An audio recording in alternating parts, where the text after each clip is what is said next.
Everybody give it up for Robert Berry one more time. Remember I was telling you guys about the whole marriage thing? I'm very excited for him to become my stepson. All right.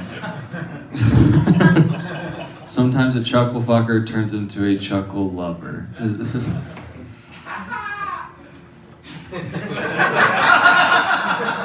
That applause you gave when he said give it up for me was really appropriate. It was like perfectly me. All right, we're gonna keep this going.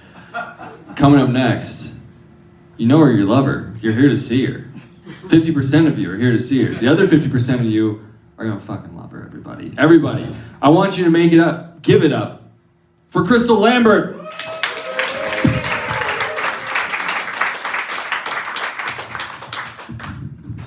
Oh, thank God it's my turn to talk. It's just life, just men, and then maybe my turn, if I'm lucky. Because, you know, life is hard and filled with phallic-shaped booby traps. That's right, I'm talking about vapes. And also dicks. You gotta hit it to quit it. It's not true. Not for dicks or vapes. Fucked up thing, I started vaping because there was a dick that I desperately could not quit. Turns out dicks and vapes work the same. No matter how toxic the one you have is, you don't stop sucking on it till you get a new one.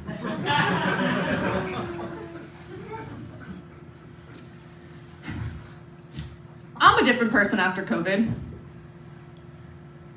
It feels a bit like an identity crisis, and you know what cued me in on that was social media.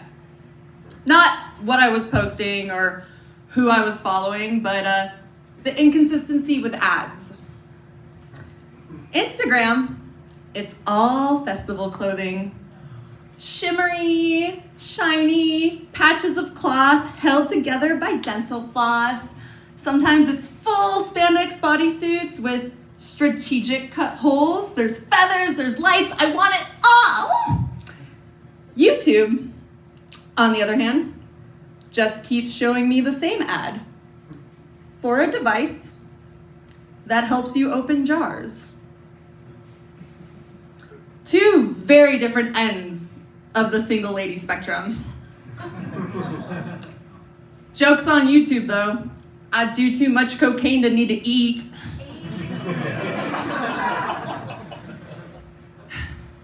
Now, if you really want an app that knows you, download TikTok.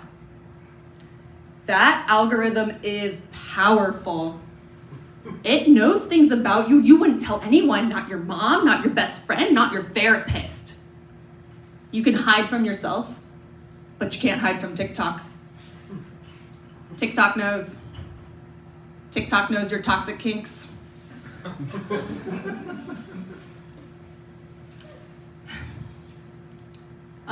America turned 240 something this month.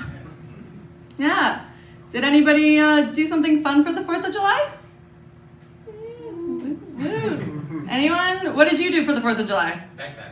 You went backpacking. That's unique, like experiencing America's nature. Yeah. Yeah, where'd you go backpacking? Tuolumne. Tuolumne, cool. I don't know where that is. Me, I did nothing for America's birthday this year. That bitch does not deserve a party.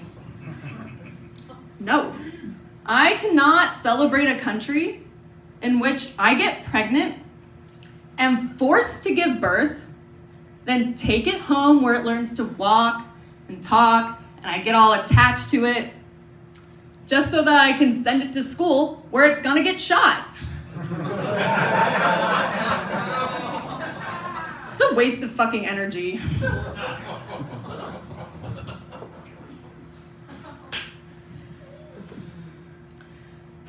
I'm so glad I graduated from school before that trend really took off.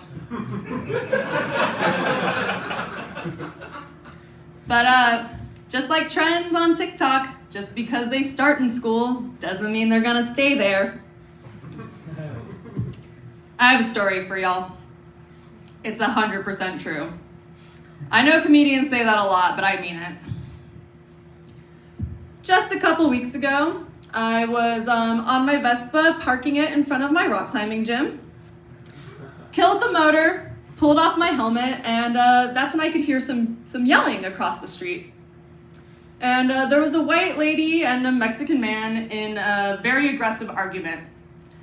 And I debated for a second. I was like, ooh, maybe I should move the Vespa. I don't want it to get caught. And then the argument turned into a fist fight in the middle of the street, heading in my direction. So I abandoned the Vespa and went for cover between a tree and a telephone pole.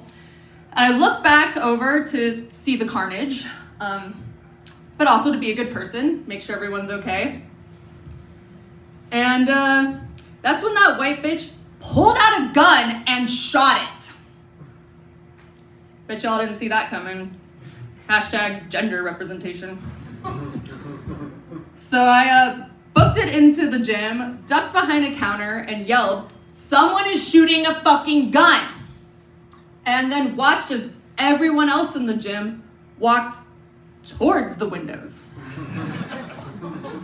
The windows, made of glass, that bullets can get through. It was like watching a bunch of American turkeys drown in the rain.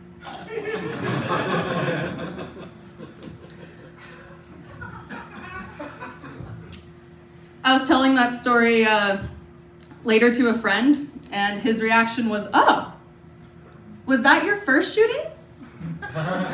Bruh! My first shooting?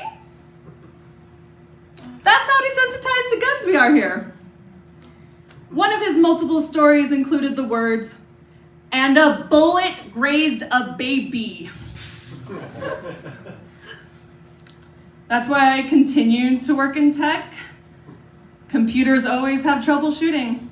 Yeah, boo boo.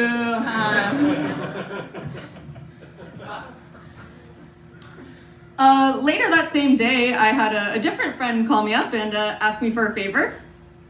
A dancer she had a crush on was performing that night, and she didn't want to go alone. And I was high off adrenaline and life. So I was like, yeah, let's go. I'll wing woman you. Let me talk you up. Let's get that dancer's number. Woo, woo.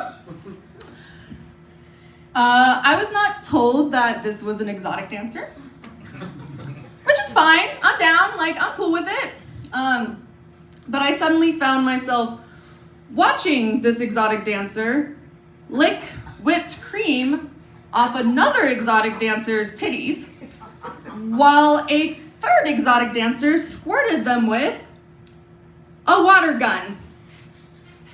And that's when I felt truly American. 2 shootings, one day. And it was all on a Monday too, which is, doesn't mean anything post-COVID. Every day is exactly the same. I wake up, I make coffee, I sit down on the couch in my underwear with my laptop and suck on my vape until a dick shows up. Thank you all so much for coming and laughing at me. You were great.